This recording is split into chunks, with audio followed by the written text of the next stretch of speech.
Okay, let's have a go at 17 then. We've got y equals x cubed minus 4 times x plus 2. So let's look at the gradient function then to find the turning points. So we get 3x squared, don't we? Minus 4. See, x goes to 1, 4 times 1 is 4. Constant goes to 0. Let that equal 0 to find out when the gradient is 0. That happens when 3x squared minus 4 equals 0. So we see that 3x squared, move the 4 across the equals and flip the sign. Divide by 3, both sides, so in effect you're moving the 3 from times to divide. Leave the x squared where it is, leave the 4 where it is, and the 3 moves down underneath the other side. Square root both sides. To undo a square, you square root. So we get x, and square root this side, square root 4/3. Plus or minus comes in, doesn't it? So what does x equal then? Plus or minus 4, square root 4/3. 4 over 3. Tap it in. Square root 4/3. Square root of 4 over 3. Yeah, equals. So the decimal 1.15. 1.15, great. So x equals 1.15, or x will equal minus 1.15. So what does y equal? We've got x cubed minus 4 times x plus 2. So we're going to get, and what are we going to get here as well? Tap in the calculator then. It's 1.15. Put that in, so it will be bracket. I'm going to use a bracket. I'm going to write 1.15 bracket cubed. So cubed minus 4 times bracket 1.15 bracket plus 2. Oh dear. Didn't come down to ground level, did I? 1.15 cubed. Sorry about that. Minus 4 times bracket 1.15 bracket plus 2. Yeah, everyone happy with that? Let's just have a quick look. 1.15 cubed minus 4 times 1.15 plus 2 equals.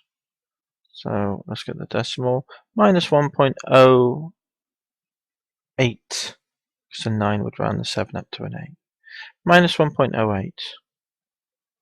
Let's go back here. Minus 1.08. And then the minus 1.15. Let's just go into our calculator again. What I'm going to do is just toggle back. And wherever I see a 1.15 input for x, I put minus. There. And there's one other spot, isn't there? Which is here. A little minus there then. And then I'm just going to run to the end of the row for some reason. Press equals. And then get the decimal 5.08. Yeah? Again, 5.08. So that's 5.08. These are the turning points then. X and Y coordinates, the inputs and the outputs, so to speak. So let's do a little sketch. We got y equals x cubed minus 4x plus 2. Minus 4x plus 2.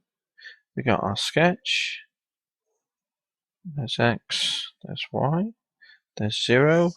And the x values, 1.15, wasn't it? But there, a minus 1.15.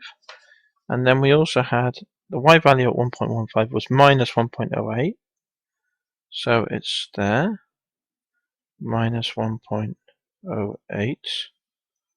We don't know if it's a max or min. And then at minus 1.15, if we just flick back, it's 5.08, yeah? That's positive 5.08. So let's put that in. So that'll be up quite a way, but I'm running out of space, so 5.08. And we'll put that here. And it's either, there's the turning point. We don't know what it looks like yet. So we need the second derivative then. So let's just do that. I'll do it on the next page actually, the second derivative, yeah? Because there's small room. I'll just do it down here because it looks better arranged. So d2y by dx squared.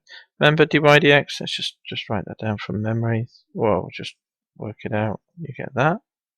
So d2y will be 6x, won't it? So we got 6 lots of x. 1.15 is one turning point, minus 1.15 is the other. And that's when x equals 1.15. And this was when x equals minus 1.15, yeah?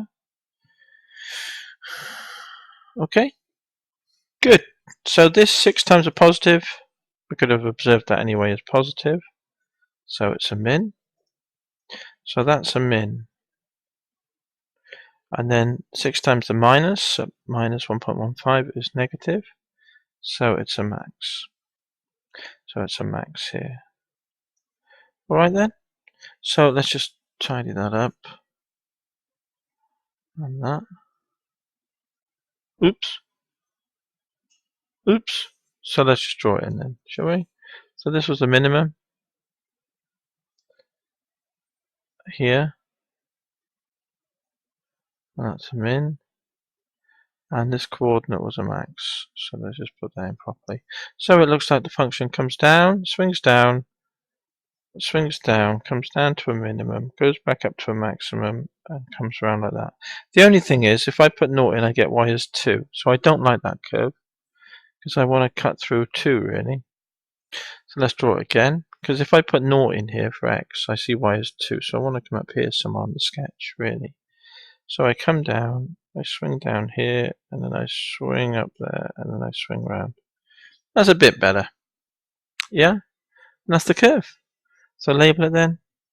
Y equals x cubed minus 4x plus 2. There we go. And let's have a look at the actual graph plot, shall we? So we better put the function in then. We've got x cubed minus 4x plus 2. Let's put that in quickly. X cubed minus 4 times x plus 2. Yeah? There we are. Now, probably better to get higher on the y. So the range of y, let's do minus 10. No, let's do minus 5 to 10.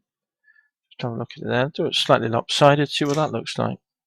And then on the x's, I think we should do minus 5 to 5. Yeah, something like that. Let's try that anyway. See what it looks like, yeah? There we go. That's okay. We could have done minus 3 to 3, couldn't we?